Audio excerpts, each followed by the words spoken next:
People always said to me when I first had my daughter, oh my God, it must be really hard. And I was like, are you mental? It's like, hard?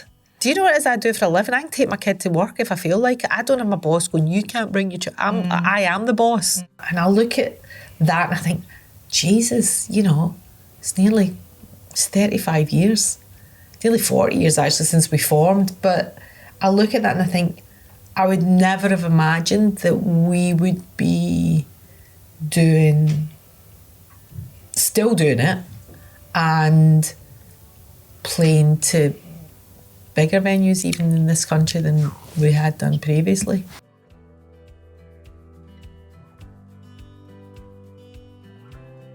Hello and welcome to My Life in a Biscuit Tin, a podcast from Good Housekeeping, to the very surely legendary rock star, Sharleen Spiteri. God.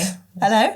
Well, I feel a bit like a rock star today because I had a bit of a thick moment where when I came in and I said, well, when I was running around trying to find the things, my life in a biscuit tin, I was just trying to find things that would fit in a biscuit tin. And she said, well, they're not literally going into a biscuit tin. And I was like, what do you mean? I could have brought really big things. So I literally spent the evening running around looking for things that could fit into a biscuit tin. And is your house full of clutter or are you a declutterer?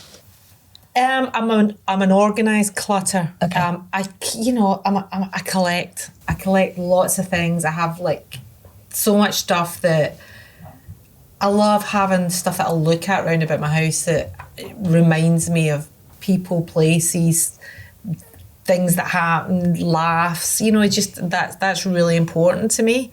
To remind me I don't need reminders always of people in my life, but it's great when someone comes in sometimes they go, oh my God, what's that and what's that and what's that? And you're like, oh, I got these when I was on tour and 89 and I was in Poland and this was stuff like that kind of I like that. Because that's kind of what we're trying to do with this podcast really, is find out a bit about people's lives, stories that go with things, tips that go with things, all that kind of thing. And I can see already on the table next to you there's a wooden John Lennon and then a little thing next to him that I couldn't say what that is. That's a Sunny Angel.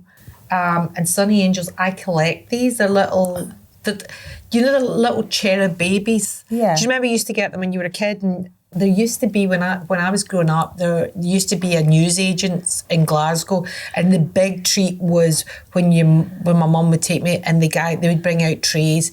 You'd get like a 5 pence and a 10 pence and a 50 pence. Then the pound tray, you were like, oof, oh my God. Amazing. Literally a pound back then was like finding God. And you would get these Sun Angels, but they were just like the Kewpie babies. They were like, and these reminded me of Kewpie babies. And I used to collect Kewpie babies as a kid, and I always had them in my pockets. That and Pippa dolls, and I just always had them. I was never a baby doll kind of girl, but the Pippa dolls, you'd get really great clothes for them and fashion for them, and I just loved the little Kewpie babies and stuff. And when I came across Sunny Angels when I was in Japan, I started collecting them. So I brought one with me today. This one's a little deer, but they do lots of different ones constantly through the season. So I have like animal ones, I have flower ones. And do they mean something? Have they got little sort of stories? I just like the way, all of them are different because some of them are like, some of them are like cakes and some of them are like, but they're all this, but they have a little different hats on them. So she's got angels. Big eyes. They're all angels, these little people. I collect toys. I do a lot of toy collection.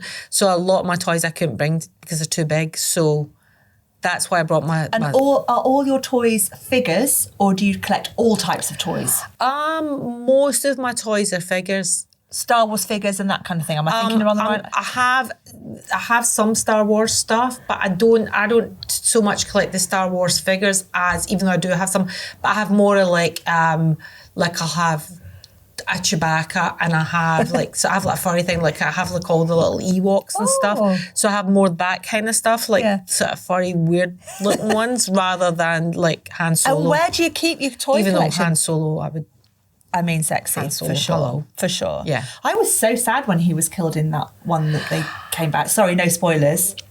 I couldn't believe it. I didn't know it was going to happen. What can I say? Shocker.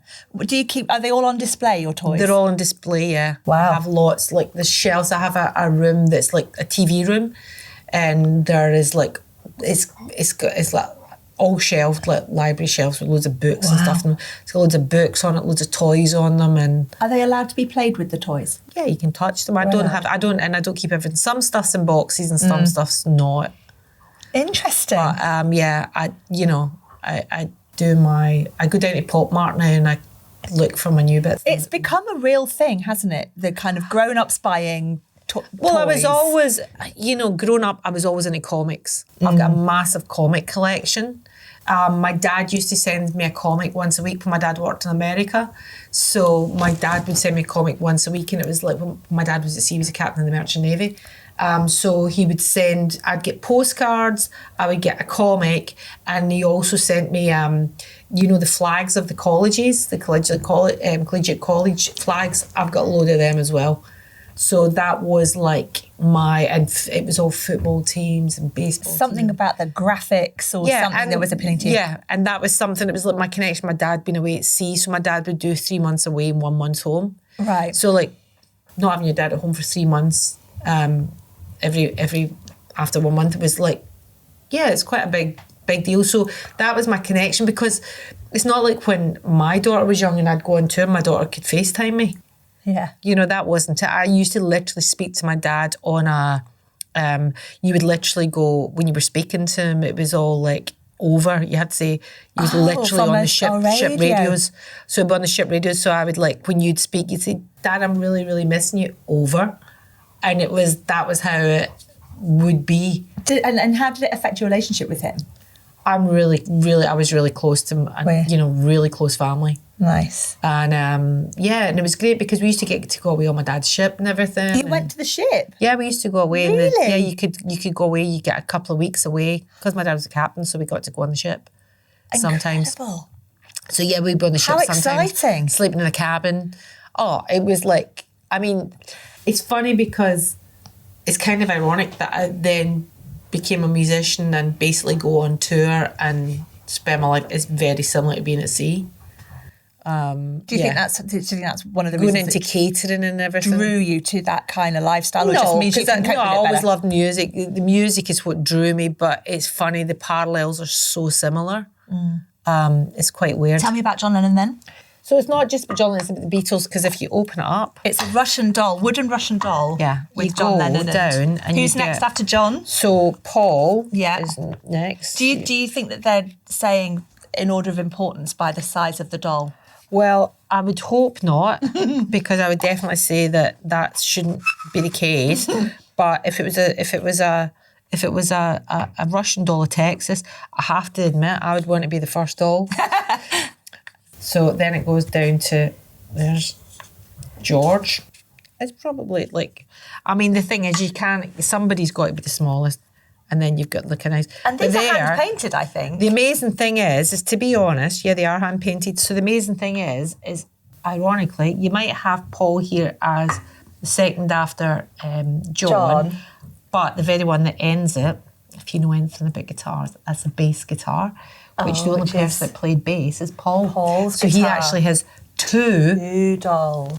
That's very McCartney, isn't it? So for me, I'm a bit it's fine because he's got 2 dolls, so it evens it out. Where do these come from? I collect Russian dolls, and the Beatles are my ultimate best songwriters ever, and it's just, I never tire of hearing Beatles songs. I just always, the harmonies, everything about the Beatles, the way they played live, the way they were, it was, the creativity within them. Do you remember when you first encountered the Beatles, where you discovered them? I discovered the Beatles through my parents' record collection. So they had an old Dansette record player, which I spoke about 1 million times. And basically there was all the vinyl that came, and there was every Beatles album. So I've still got all those original vinyls. It was a very musical house you grew up in. Very musical. My mother was a great singer.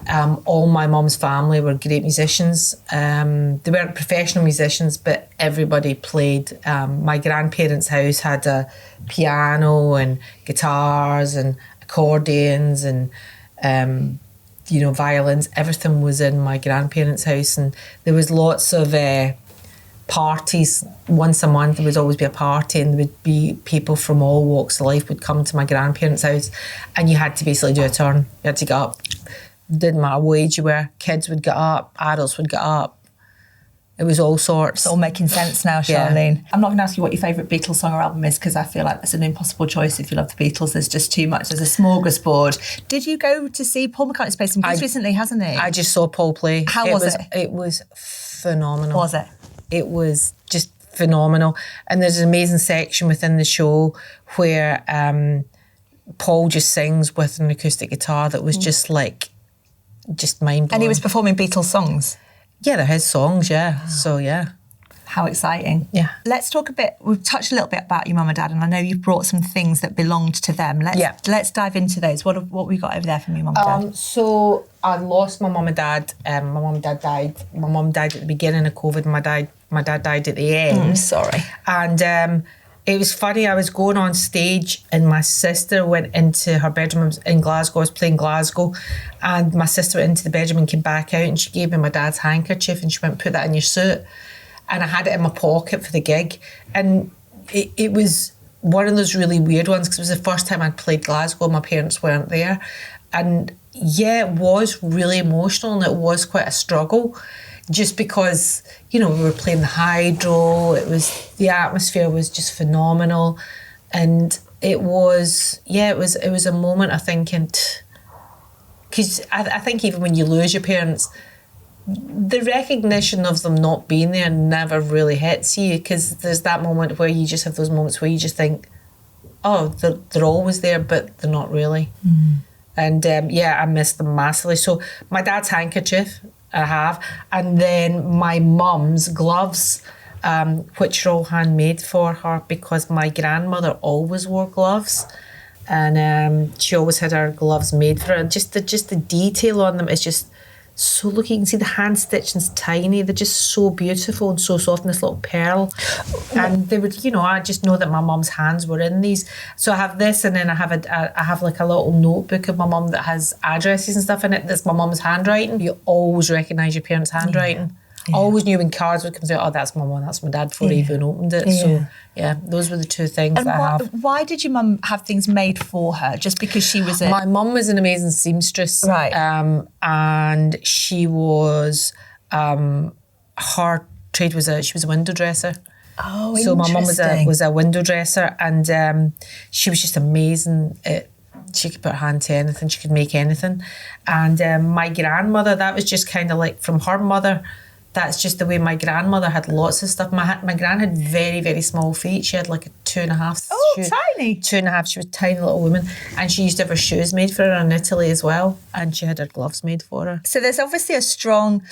Your dad was the adventurer, your mum super creative, the aesthetic kind of eye for detail. I mean, being a window dresser, what an amazing job. It's one of those ones I think, I'd love to do that. It's the best. It's funny because Sarah, my makeup artist, I were just talking before we came here today, and she did my makeup, and I says, oh my God, I went in a bit of a rabbit hole last night. I was buying loads of fabric because I do a lot of sewing as well. I make a lot of stuff. But that is literally, I used to drive my mum insane. Like, we would go to Lewis's or whatever in Glasgow, and you'd look through all the pattern books, and you get the Vogue patterns, and you'd be like, oh my God. And I would literally, my mum would get patterns, and, I remember the primary 7 qualifying dance, and my mum made me a cream boiler suit. I'll never forget. It was like pure 70s, like boiler suit, and I swear to God, I thought it was the bee's knees. And I had a John Player patch sewn onto the John Player as in cigarettes. The cigarettes. I mean, you wouldn't get that now, would you? Like, let's put the 12-year-old with a big cigarette patch on our pocket. So yeah, because it was at that point where, do you remember when you used to see all the racing drivers and everything? Yeah. And it was like that kind of time, and it was like a cream. I always loved those, always loved it. It wasn't like the racing suits that they wore, but that was what it was based on. The vibe. It was on that vibe. So mine didn't have the tight ankles, the little boots. Mine had like a bit of a flare, but it was based on, it was a zip up, and I had the bit over, and it had a little pocket. So my mum, we found this patch, because remember we used to go into the sewing bits and Lewis's and everything, you would always go in there. The haberdashery section was so exciting. There was a shop where I grew up called Dutton's for Buttons, and I still think about it. Yeah, right. And it was run by Mrs. Dutton, and you'd go in and those. Do you remember the long plastic tubes with an example buttons? Yeah, and all the buttons were in it. Oh, so good. It's like I love going down to Vivi Rouleau and literally the ribbons. Sweetie Do you remember shop. when your mum like took you for ribbons for your hair? Oh. It was mad. What a treat. And that was kind of the stuff that we used to do a lot of stuff like that as well. Like if you got a really nice shirt or something and you'd be like, change the buttons on it so as it looked, just make it a little bit different, jazz up a bit. Yeah. Zhuzh, as Jamie would say. It's funny you say that about the John Player. We had, I grew up in a house with petrols. You like cars? I do like cars, yeah. And my husband's a real petrol head. Really? Like proper. Do you have old cars? Or? He collects minis and I've got an old Morris Traveller. Nice. Did you do it up yourself? No, it was in such, my husband bought me it as a Christmas present, and literally just, the wood is beautiful. I don't drive her too much because I don't want to, because she's pristine and it's all original, everything's original on it, so I don't want the engine to get any like salt or anything off the road. So she gets driven when the weather's really nice, and I want to keep the wood good as well. I grew up in a house of petrol heads, and we used to play with, in the era when I was born in 76, and I remember watching Formula One on a weekend. The sound of it is such an evocative thing of kind of boring Sunday afternoon, but it's a comforting around the track. And I always thought the John Player Special team, because it was black and gold, I thought they were the coolest ones. Sort of there was a glamour about it. There was a glamour to it, and that was it. And that was the thing, that the patch had like the gold embroidered on it. I can see and it. I was literally going, that's going good with the cream. Yeah. Also, I spent my whole childhood in a boiler suit, which was a nightmare going to the loo. What were they doing to us? Undoing the buttons, it was a dungarees are boiler suits. Yeah. I still wear a boiler suit though. Do you? Mine is like a gardening boiler suit. Yeah, well, you're a good gardener as well. Yeah. Growing properly. I don't know if I'm a good gardener, but I like gardening. But you grow things that people eat. Yeah. In your husband's restaurant. Not me. I mean, yeah, in our on our land, but it's my brother-in-law looks after it all. Right. Okay. I just do the nice stuff, like when I feel at the moment. I take all the glory jobs. Yeah, great. Yeah, I'll do the glory, but he does the graft. Good combo. So yeah, thanks for that. Yeah, that's what your family's for. Yeah, of course. Now we always have a biscuit on this biscuit. We're very serious about biscuits at Good Housekeeping, as you can imagine. No, I'm very serious about biscuits. Full stop. Pleased to say that you've had a proper cup of tea. Yeah. Tell us about your biscuit choice. So Tarrant's caramel wafer. The biscuit of champions. And then I did kind of blow your mind slightly by telling you that there's a caramel log. Unbelievable. But you probably will not find them here in England. We just keep them for the Scots. Yeah.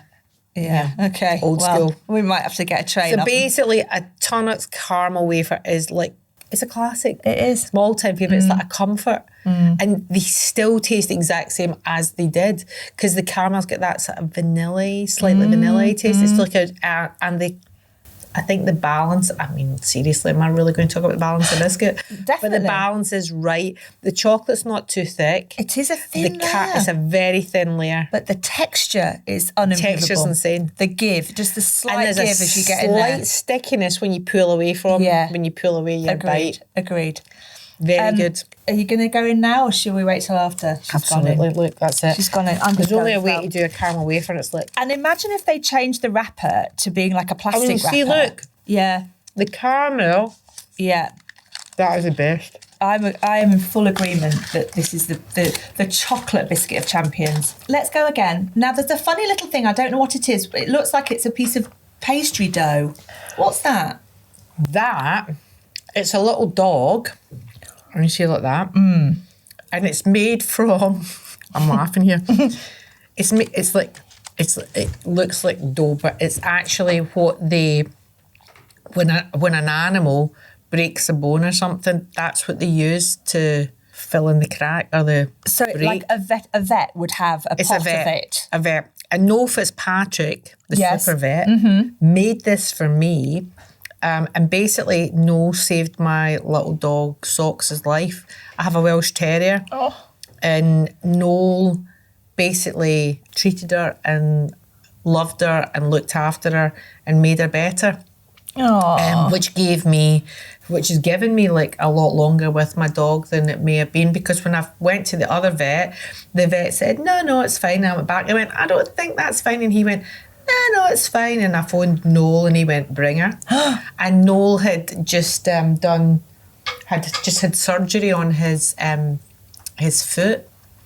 I think he actually did it on himself, and was literally couldn't walk properly. And as soon as my dog walked in, he knew exactly what was wrong with my dog by just looking at her, the way she was walking. And he took her, operated her, and made her better. He's an exceptional person, isn't he? Noel Fitzpatrick is one of the good guys in the world. A real vocation, I think he's got. His compassion and love for life and people and animals, obviously, because he doesn't differentiate between the two. That's the thing. It's like, it's like there's good people and there's bad people, and he likes good people. One of the good ones. Yeah. And he's just brilliant, and he's so interesting. All the stuff that he talks about is really interesting. I went to see him and he did a tour. And I went with my husband, and my husband was like, well, what is it going to be? And I was like, I don't know what it's going to be. I don't know what he's talking about. But it was amazing because he talked about his life and then how you get into being a vet. But then he talks about these processes that they do, and he talks about going back to like Victorian times when vets and surgeons, veterinary surgeons and human surgeons worked side by side, because so much was done on animals before it was done on a human. And then it got separated up, and he was just said, he tells us whole story about how close animals are to man, and it's really important that process is nurtured and looked after, and maybe they should be working side by side again. And he's a really interesting person. Have you always been a dog person?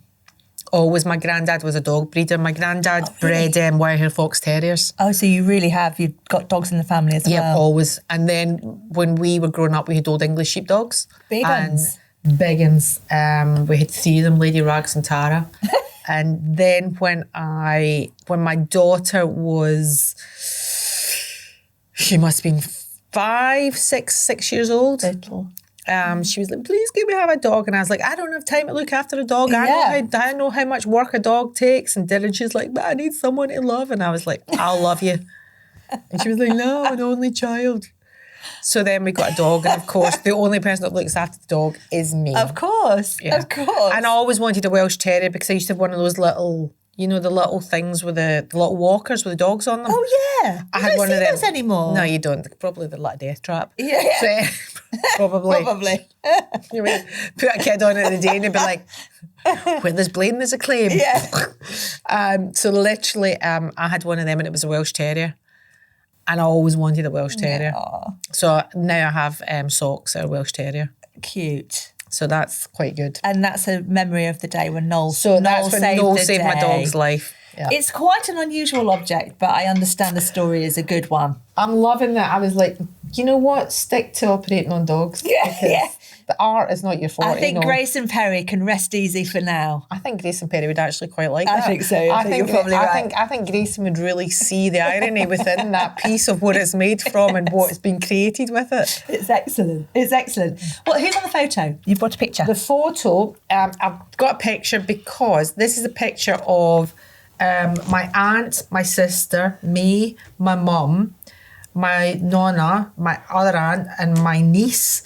And this was before all the younger children were born. My niece now is 34 years old. I think she's 34. She's 34, and she has got a son now. So I'm a great aunt. Cool. So for the first boy in the family she's had. So this is the 3 generations of women. So how old are you here in the middle? That is after a Texas concert. So what is my niece there? She's 9, 8? We'll say like 10. She's 33, so it's like 23 years ago. Wow. Yeah. And I love how the colour of the photo, everything's slightly blue sheen. I know. It's fabulous. It's brilliant. And where are you here? Can you remember? That is backstage in Glasgow after a Texas gig. That's 23 years ago. So that is at the SECC. I can see this classic ceiling tile situation Exactly. going on. There's a grotty bar in the distance serving. I can actually see what that is. That's actually my wardrobe case. Oh, is that's it? literally open and there's loads of beers on top of it. They're not my beers, but basically that's my wardrobe case. I can see from there. I'm not sure I'd even recognised that was you on this picture. Well, I've just come off stage. I've just come out of the shower. My hair's combed back. Yeah. And they've all just loved it. I mean, they must have been so proud, Sharleen.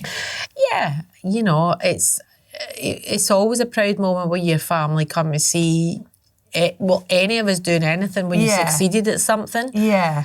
And it's a big deal when, you know, you've got thousands of people singing along at your songs and then your family get to see that. And it's nice for them to see, you know, other people's appreciation of what it is we do. And this is your mum's mum? No, that's my dad's mum. Your dad's That's mum. my nonna, yeah. And that's your mum there? That's my mum there, the blonde. Oh, look at her.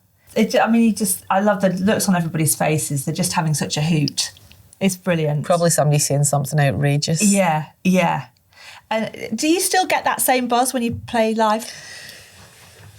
I think probably more. Do you? Yeah, because I mean, I know that we just did this. We just finished an arena tour just before Christmas, and we actually played the O2 for the first time. Wow! So I've played the O2 before, but not with Texas. Yeah.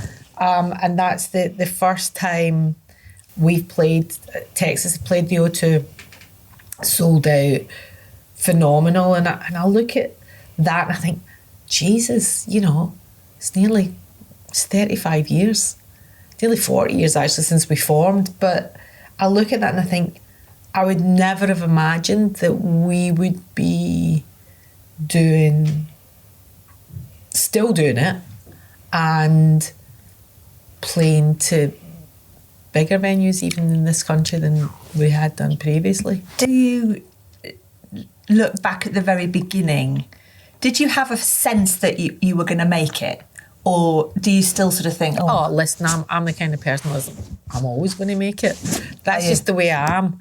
And it's not, some people might think that's really arrogant. Not at all. But it's not meant in an arrogant way. It's like, of course I'll make it.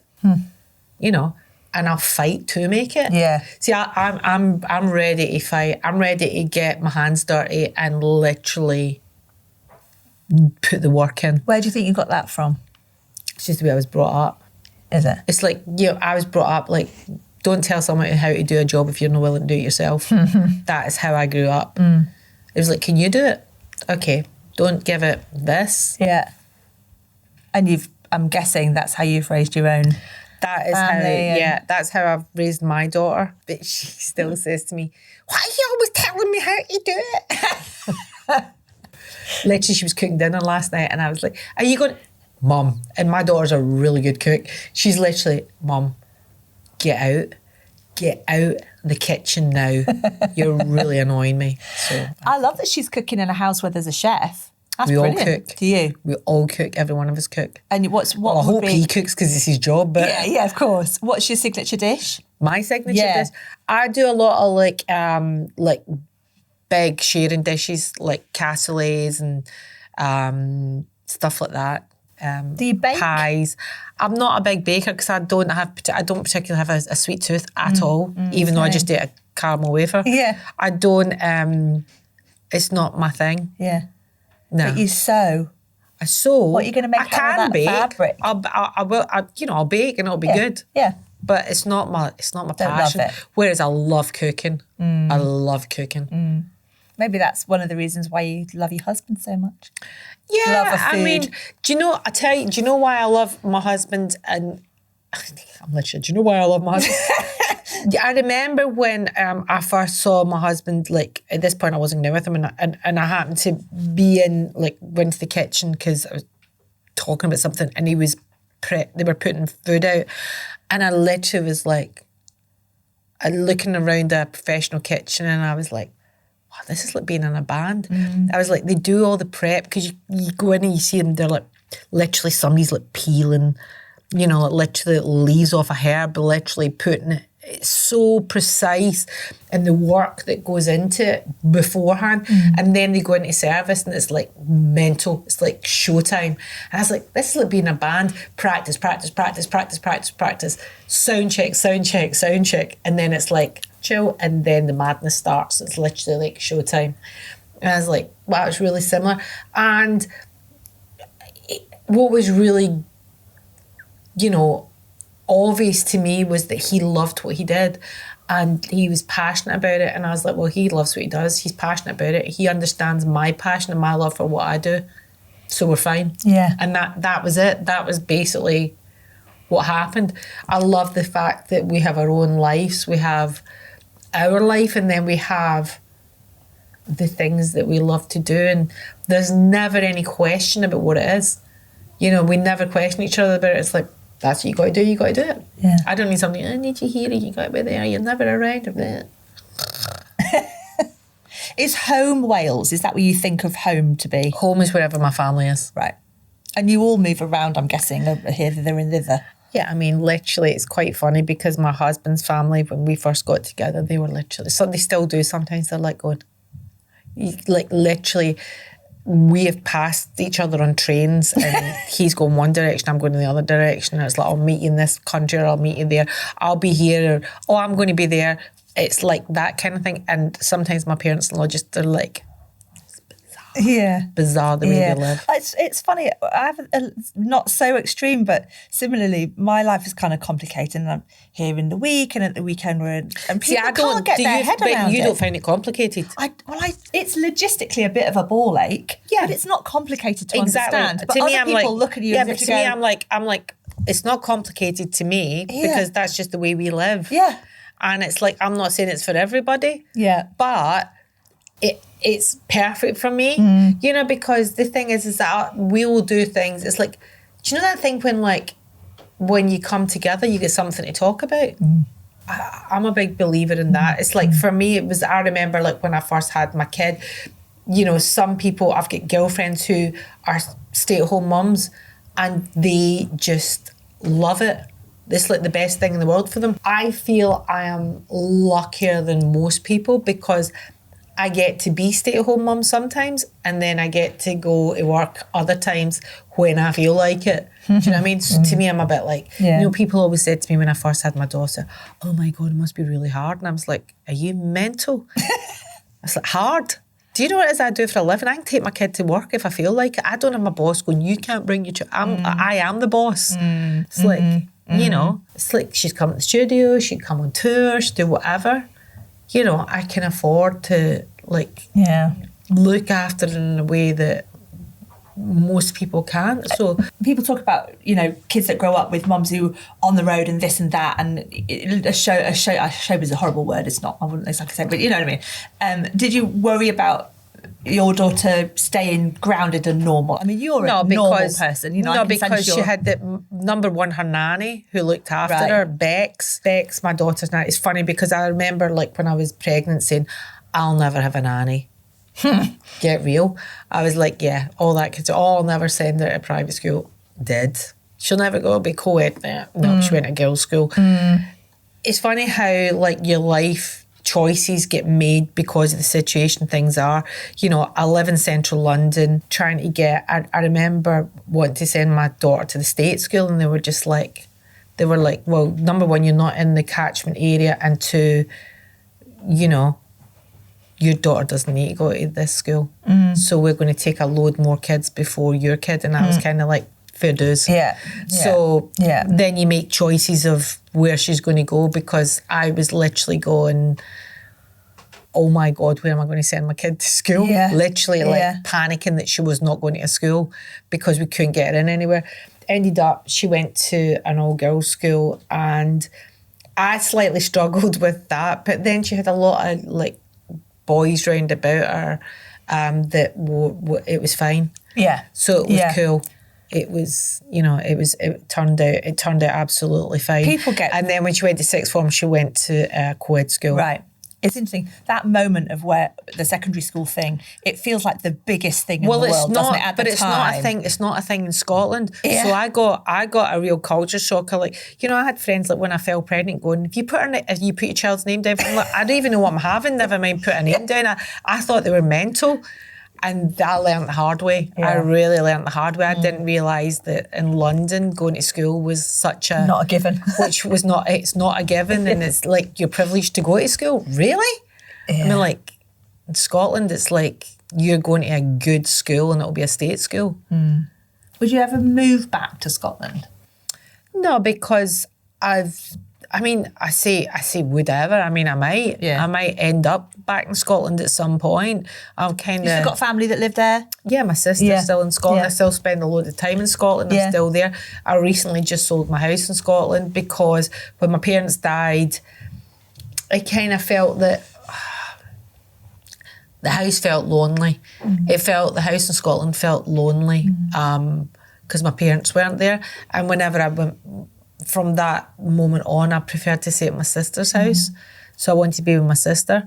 So I was like, why am I keeping this house? So I'd like get rid of the house in Scotland, and now I'm always at my sister's house. How are you now? It's not long ago you lost your mum and your dad. Yeah, not long. How are you now? It's not long. I mean, it's funny. You go through. I had a couple of weeks ago. I really had a bad day where I was like so angry. I was so angry that my mum had died, because my mum didn't die of COVID. My mum actually died of lung cancer. And a year before my mum had died of lung cancer, I'd sent her to the doctor and said, your breathing sounds really funny. And she went and they gave her a little heart monitor and she had to walk around with it and da-da-da-da-da. And the fact that it was lung cancer and it was her chest and it had corroded. When my mum died, it had corroded 3 ribs and it was the size of a grapefruit.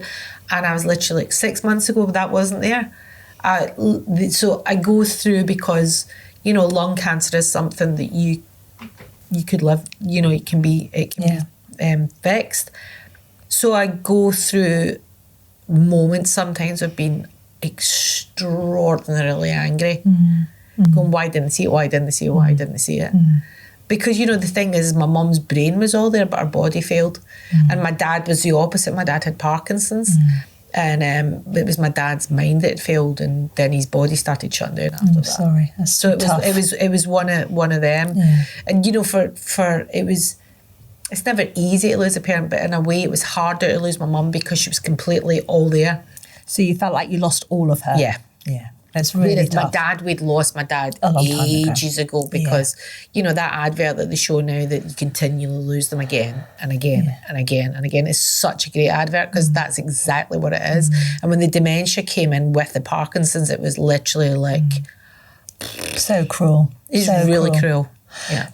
But the anger, I really... My mum died of lung cancer, but many, many, many years ago, and I still have that day. I still have the day you had the other, where you just feel in such a rage about it. It's so unnecessary. Yeah, it feels so unnecessary. And it's funny because I have, my best friends who lost their mother, and it's funny because you think when you have a friend that loses a parent and you think, oh my God, it must be really hard, I must understand it. But until it happens to you, then you, because I remember my friend Stella Mary saying to me, now you get it. And I was like, now I get it. I was like, that's brutal. Really tough. It's brutal. Yeah. So yeah, it's never a nice thing to happen to anybody at any age. But my mum was 76. It was way too young. No age, is it? Let's have a look at your last 2 little bits here on the table. What have we got? Little paper. So this one. See that? What is that one? So this is a $2 bill. And a $2 bill, a $2 bill is very lucky, number one.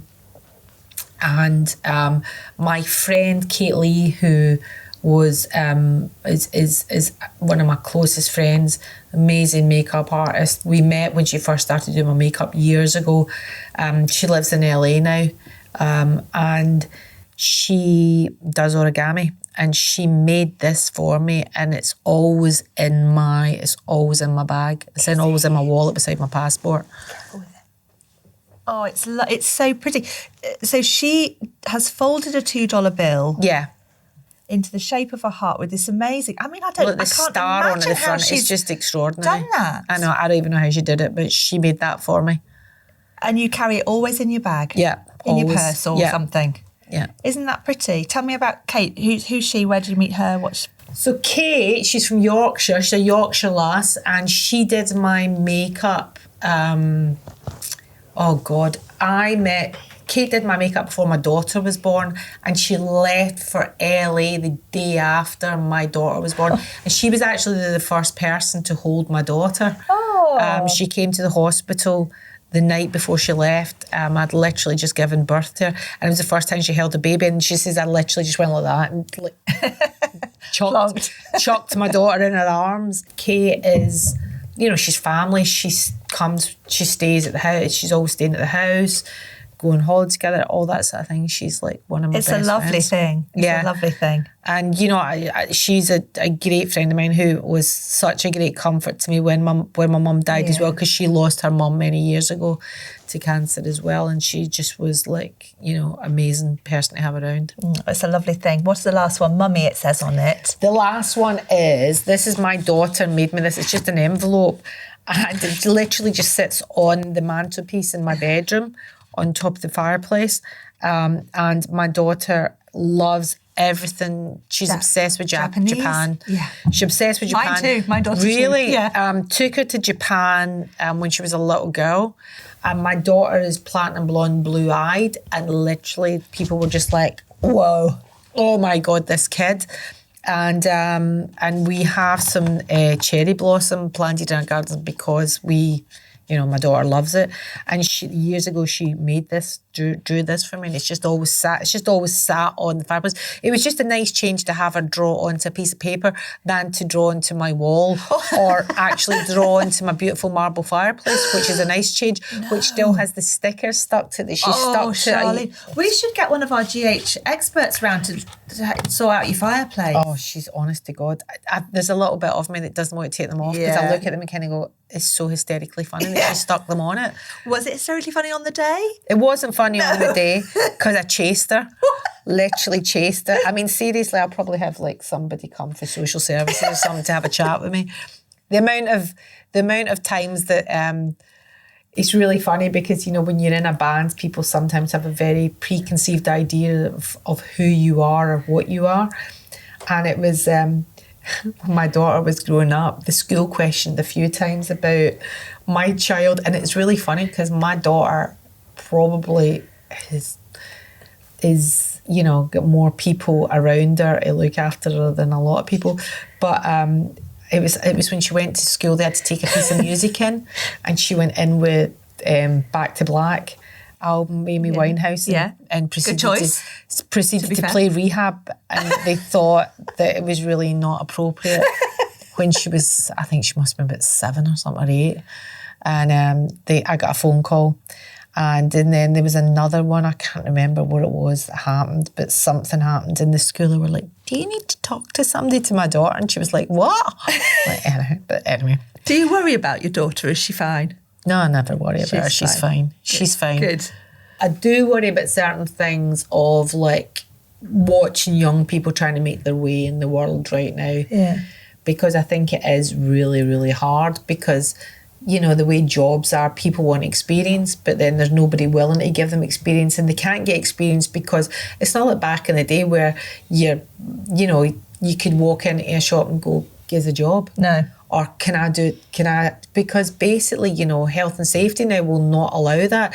You can't send them for work experience unless they're of a certain age, or they have this or they have that, or they have to be registered. It's like catch-22. Yeah. And the catch-22 is the bit that I worry about, And it's really hard with like social media and everything nowadays. And, it's like you're not allowed to say anything in real life.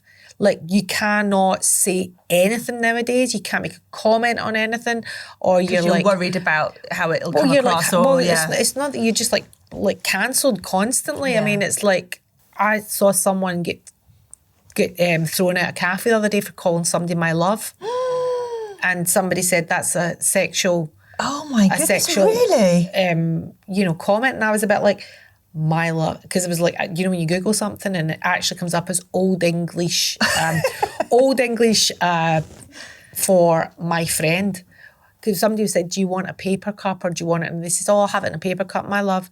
And then, sorry, we're going to have to ask you to leave. And I was literally like... Wow, that is extraordinary. And I was thinking, I am literally going to jail. Yeah, same. So, yeah, that, but you can say anything you want on social media. The cruelty and violence that's said, people making comments, it's outrageous. A free-for-all. And hurtful things that people say. It's just, so I don't really, I think it's got to get so bad that eventually it'll balance itself up and get good, like most things. But that worries me. That really worries me. Do you think she'll follow you into the music industry? No, she will not follow me into music, no. She's, at the moment, she's, trying to find a way in acting. Okay. So she's a performer. Which I think she'll be absolutely fine at. An actress since the day she was born. I'm actually like, oh. And what's next for the band? What's next for you? What's coming up?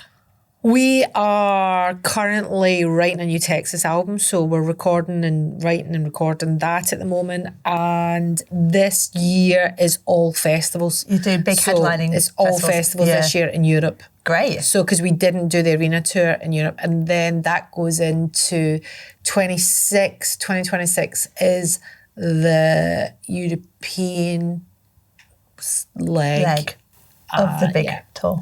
Yeah. Exciting. It's very exciting. I feel very lucky.